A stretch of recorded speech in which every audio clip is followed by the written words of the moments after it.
Now we have discussed all the things, and now we have reached to the stage where we have performed our post TURBT.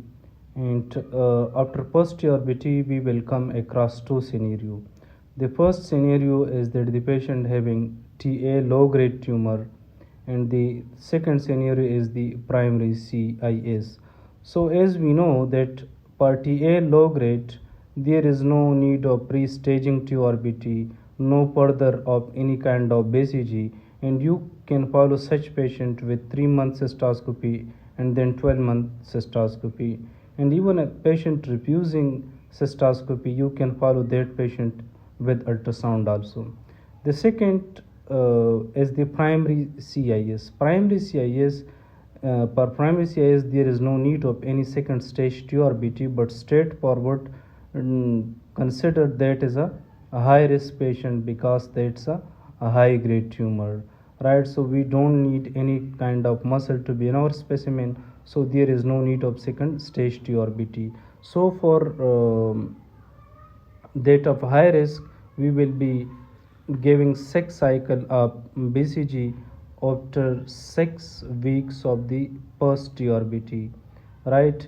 Now after 6 weeks of the BCG, we will go for cystoscopy plus cytology because there will be no growth in the bladder in case of CIS. So we will how to follow up such a patient. So such a patient will be followed by cystoscopy plus cytology because there will be no obvious tumor in the bladder. So for CS, we will be following the patient with cytology. If the cytology is or cystoscopy is showing that the tumor is eradicated, then go for maintenance BCG of 3 years. And if the tumor is again present, then you can go for second option of BCG, second cycle of BCG of 6 weeks.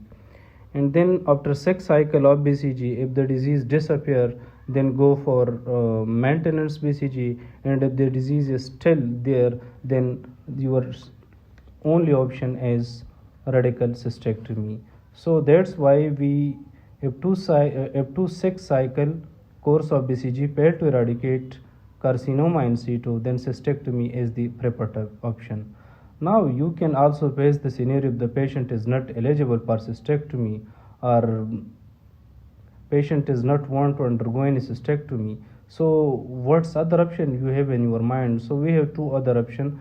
For a patient who are refractory to BCG, we can give that patient intravesical valrubicin or intravenous pembrolizumab. And if the diseases are eradicated, then we will give a maintenance BCG of 3 years.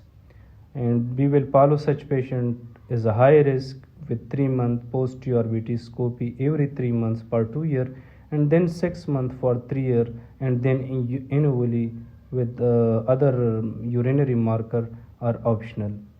Now coming to the second scenario in which the patient is having a tumor which needs second stage TURBT. So after first TURBT, two scenario, first was TA low grade and primary CIS, that's to one side and that's finished. Now after first TURBT, if there is a scenario which is high grade tumor and that is T1 or TA high grade, so for that patient we will be needing a second stage TURBT that should be performed 6 weeks of the first TURBT, and no BCG should be given in between. After second TURBT, we will review the patient biopsy, and then we will stratify the patient according to risk stratification. My suggestion, don't confuse grading with risk stratification. Don't confuse the high grade, low grade with high risk and low risk, right?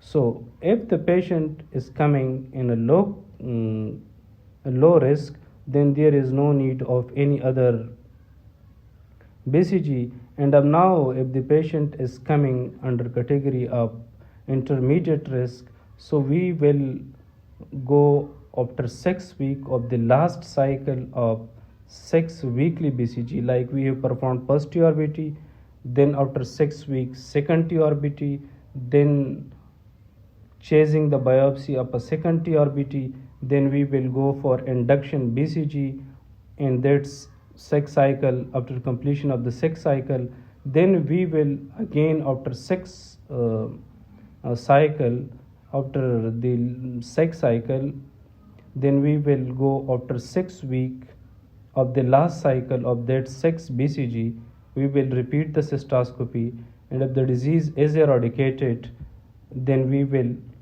go for 1 year maintenance dose.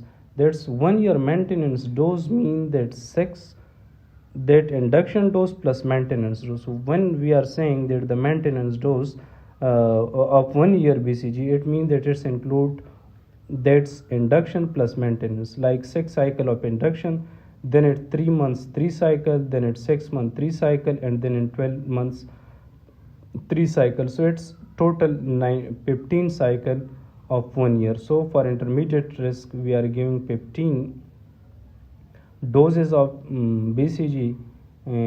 That's combination of induction plus maintenance therapy, so it's important.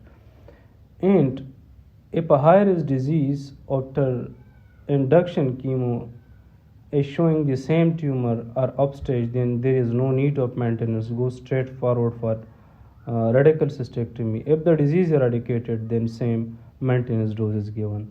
Now coming to the high risk. For high risk, the same scenario, but we will be giving 3 year BCG, and that's include induction plus maintenance. Induction 6 week, then the BCG of maintenance of it 3 weeks, 6 week, 12 week, and then 18, 24, 30, and 36. So if we combine this induction and maintenance, that will be a total of 27 cycle, and this is called Lamb's regime. So this was all about the this induction, this the whole scenario of post TURBT. And if it is a very high risk disease regarding to risk stratification, then there is no need of any BCG but straightforward for radical cystectomy. One thing which is important regarding TA low grades, though that's why we are giving MMC and not BCG. One reason that we are giving MMC because it is having low toxicity profile. Second, low risk tumor having no risk of progression. So we don't need BCG which preventing progression.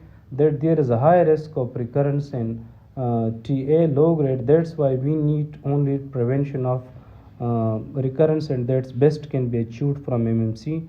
And there is no need of progression because there is a very low risk of progression in TA low grade. So that was also important.